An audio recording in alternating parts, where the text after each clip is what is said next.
Hey guys, we're getting ready to jump into a track breakdown for the new song that just came out for Crowned. And it is the song Idolized Self. And I just wanted to let you know before the video started that we actually had to break this video up into two parts. The first part, which is the one that you're getting ready to watch, is the one that is about just drums and just bass. And then the second part will be guitars, vocals, and the mastering chain. So I hope you guys really enjoy this.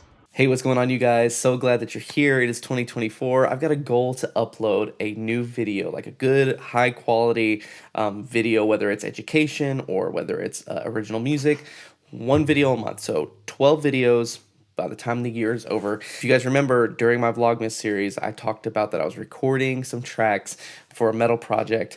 Well, cat's out of the bag, Crowned is back together, and we are in the process of recording our full-length record. There was a lot of songs that never got recorded while we were part of Crowned, and now we're places where we can do this as like a hobby instead of feeling like it's the only thing that's gonna bring money one day. So we decided to just dive in and do these songs justice and get them recorded. So we've spent the past almost year recording the guitars and the drums and the bass, and right now Aaron is finishing the vocal tracks for the rest of the songs.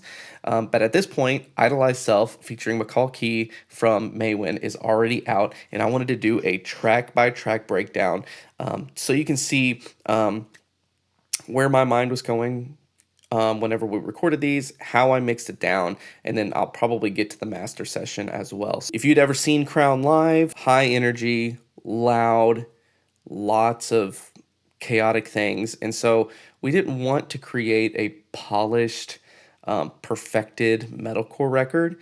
We really wanted this to be gritty, and it's still metal and still has its intricate pieces, but we also wanted it to feel like you're listening to Crowned in a live setting. So it's dirty, it's gritty, and I'll show you all the things we did to get to that point. So here's the section that we're going to jump into.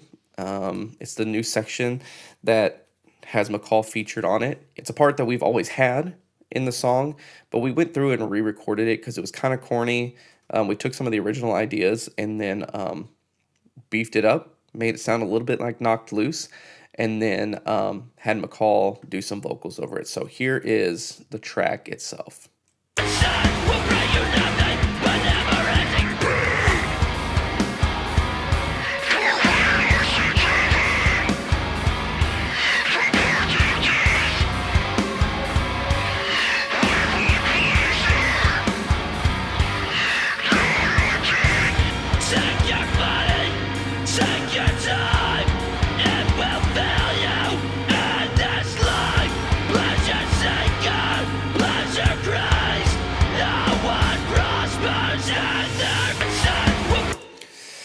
So, as you can hear, dirty, gritty stuff. I just want to go ahead and jump straight into the drums. You can see I've got, if you've used Ableton at all before, I've got all these tracks froze. There's a reason for that. My computer is extremely old, and it is on the verge of death, and I need a new computer. But I don't have the funds to be purchasing a new computer right now, so we're trying to make this work.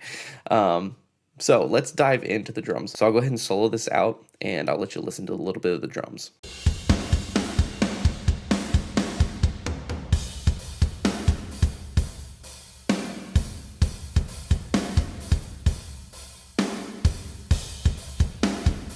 You can hear it's got a little bit of drive and grit to the drum set. Snare's got a lot of reverb on it. The kit's got a lot of reverb on it in general. Not so much that's going to wash out the track itself, but it does have quite a bit. So let's solo out these, and I'll show you kind of what we did. So here's the kick drum.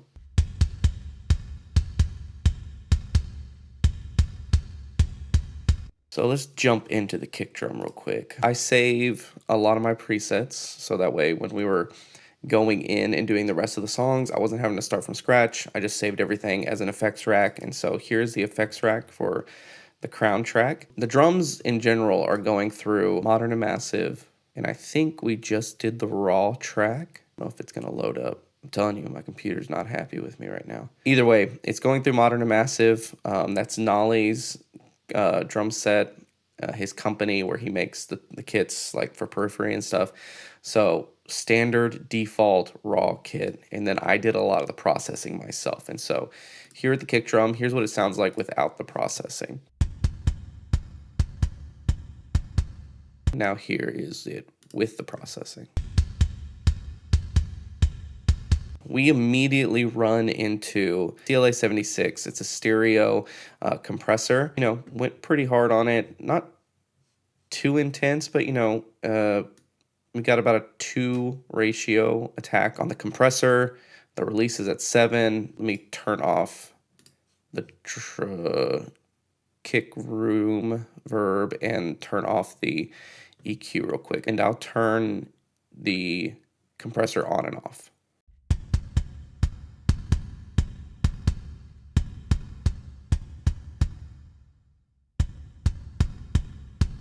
As you can hear, it lifts the kick drum, gives it some more body, gives it some more snap. And so then we did some EQ moves here.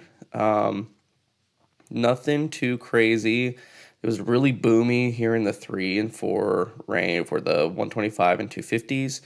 And then some weird noises in the 1000. So just shaved off a tiny bit of the super low ends, the subs, but kept the majority of the low end going.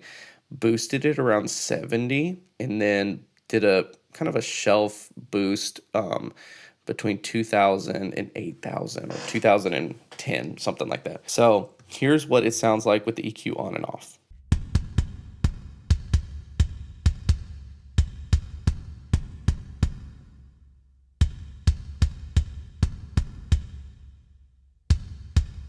As you can hear, it starts to slap. It gives it that slapping sound, that signature metal kick drum sound, and that low end kind of booms up a little bit because we took some of that boxiness out of the kick drum in itself. This is where things get a little weird. I have an individual reverb on the kick drum, and I think I did the same thing with the snare. Individual kick reverb on the kick drum, and then I'm also bussing to another reverb later. So here it is with and without the reverb.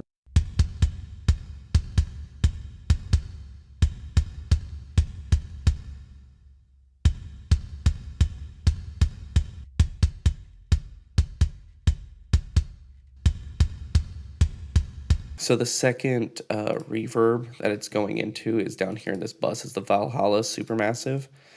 I just use the preset they have in here called Dirty Snare. I think it sounds awesome. I think it gives it a lot of lift.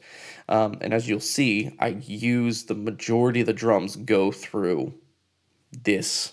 I usually save this bus just for the drums, and I don't really bus anything else at all. Just the drum set. I don't like to do that for anything else. It's just kind of a personal preference of mine. But we'll go through and I'll show you a couple of the moves. That how I just showed you that rack is exactly how I did almost every individual drum. So we'll just go through quickly, and I'll do some solos of the snare, of the toms, and then I'll show you what I did with the overall drum bus.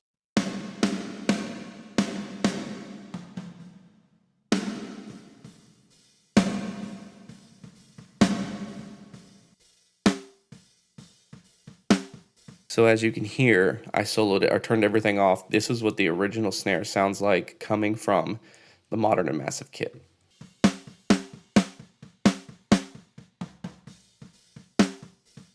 And then this is with everything on. I've got an extreme gate just to close up all the extra stuff that's happening, like the toms and the overheads, like cymbals. EQ moves went into this compressor. A lot of this close to the same settings, just a different with the bluey instead of the blacky. And then drum room reverb, and then I ran it through this Valhalla Supermassive, and now it sounds like this.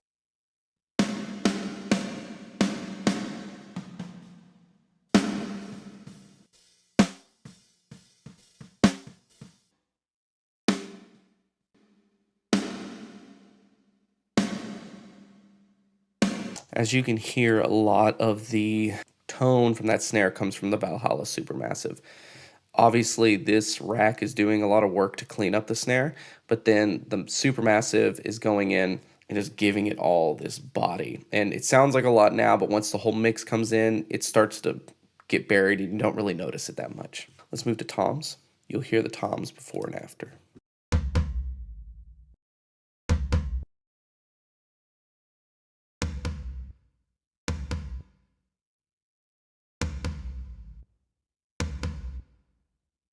Just cleaning up a lot of that muddiness. I'm not going to solo out these overheads. They're pretty simple.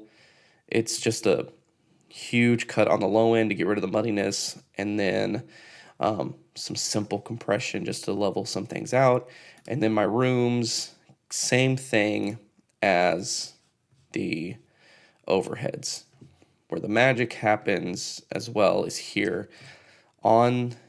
So in Ableton, you got all your instruments here: kick, snare, toms, overheads, rooms, and I apologize. I know that none of these are labeled. It makes sense in my head, and I go by color coding on the project file. I know it just says audio, audio, audio, audio, audio, but it's just how my brain works. I can understand it this way. But I can take all these, group them together, and pull them into one, and it kind of works like a bus. So this would be considered my drum bus, and then I'm smashing the drums with some compression. And so I'll show you what it sounds like with the compression on and the compression off.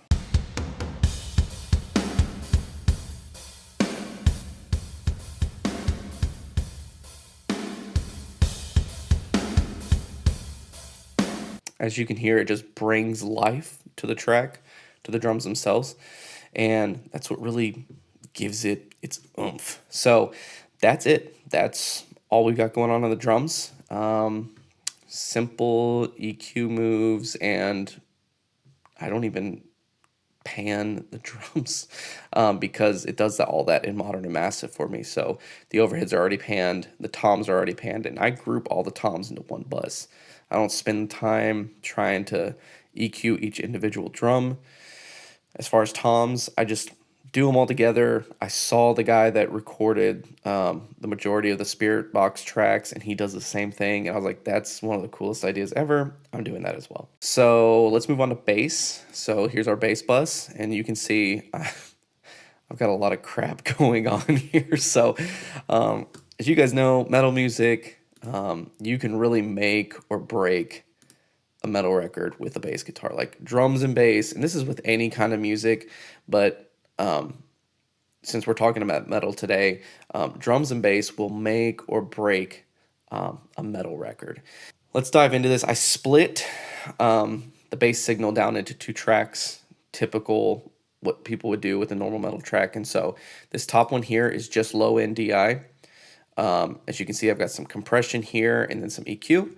And then here is the effect rack for the overdriven or the dirty signal.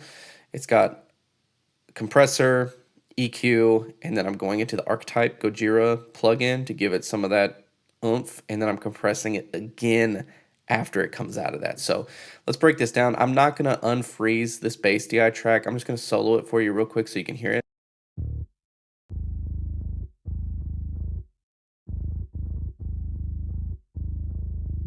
It's a low end bass. It's giving it the oomph that it needs. This one here is where all the magic's happening.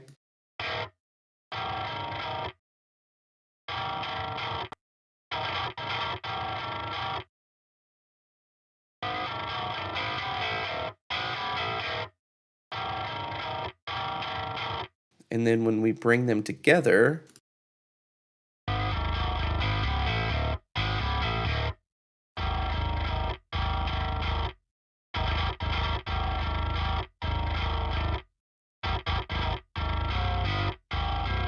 so no real bass playing on this track. It's all done through MIDI. We used the Submission Audio Punk Bass. I really like this. For the price, it was awesome. We could have gone with like their other plugins that they have. I think it's called like Eurobass, even like the new Nig Nocturnal bass. But the Punk well for this record. Would I use it all the time? I don't know. Maybe I would get something new, has more clarity, more options.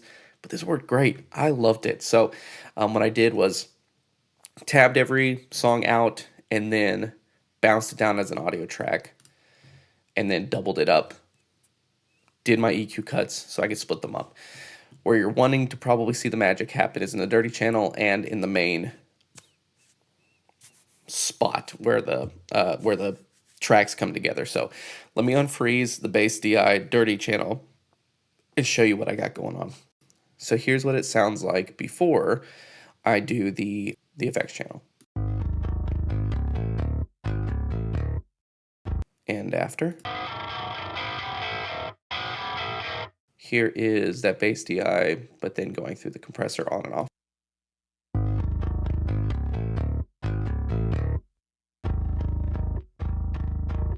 Pretty simple moves, nothing crazy when compression goes.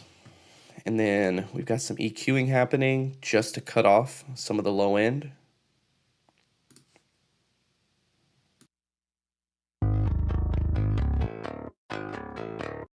As you know, that's just to get rid of the grossness of the low end. I just want to distort the mids to highs. So I'm using, just taking a look at this, I'm using their rhythm amp with their lead cab.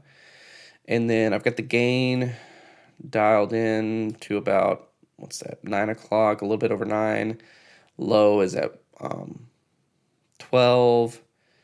Mids are at about 3. Highs are at about maybe 5.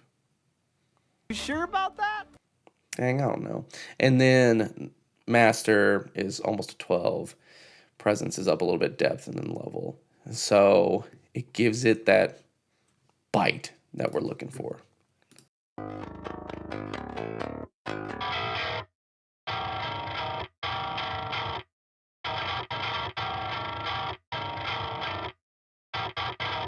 Let me compress again.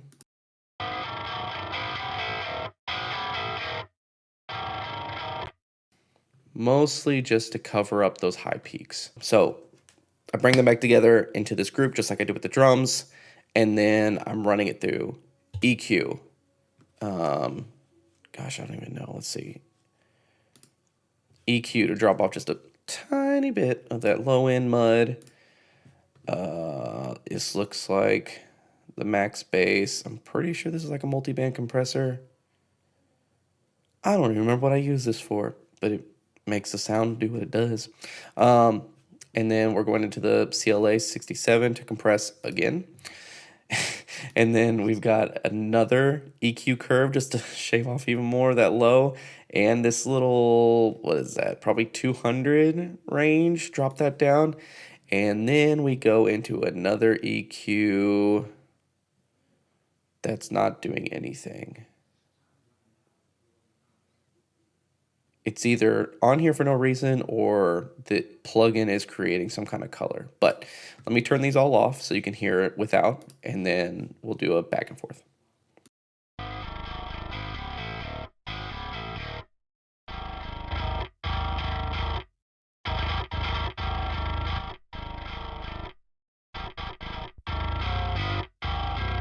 As you can hear, just like everything, it's just bringing it all together, really trying to get this mix to work. So that's bass.